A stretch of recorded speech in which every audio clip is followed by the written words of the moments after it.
আমরা দলগতভাবে তথ্য সংগ্রহ ও বিশ্লেষণ করেছি। আমরা লক্ষ্য করলে দেখব এই তথ্য সংগ্রহ ও বিশ্লেষণের ক্ষেত্রে ব্যক্তি নিরপেক্ষ ও নির্মোহ থাকা অনেক প্রয়োজন। তাই এখন আমরা দলে আলোচনা করব অনুসন্ধানের পুরো প্রক্রিয়ায় আমরা কিভাবে ব্যক্তি নিরপেক্ষ ও নির্মোহ ছিলাম। এরপর যে কোনো প্রেক্ষাপটকে ব্যক্তি নিরপেক্ষ ও নির্মোহভাবে বিশ্লেষণ কিভাবে করা যায় তার কৌশলগুলো দলে আলোচনা করে নিজের ছকে লিখে ফেলি। এখানে একটা ছক আছে বা খালি ঘর আছে, এখানে শুধু আমাদের ব্যক্তি নিরপেক্ষ ও নির্মোহ থাকার কৌশলগুলো কিন্তু লিখতে হবে, ঠিক আছে?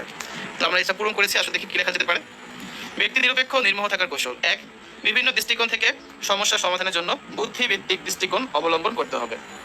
2, ন্যায্য এবং বিচারশীল হতে হবে। 3, প্রত্যেকেরই নিজ নিজ ধর্মীয় জ্ঞান থাকতে হবে এবং নিজ নিজ ধর্মীয় পন্থা অবলম্বন করতে হবে। 4, অন্যদেরকে সম্মান করতে হবে এবং সহিষ্ণুতামূলক আচরণ করতে হবে। 5 নম্বরে হচ্ছে ব্যক্তিত্ব সম্পন্ন মানুষ হতে হবে। 6, ইতিবাচক মানসিকতা পোষণ করতে হবে। 7, প্রকৃতির সান্নিধ্যে থাকার চেষ্টা করতে হবে এবং স্বাস্থ্যকর জীবনযাপন করতে হবে।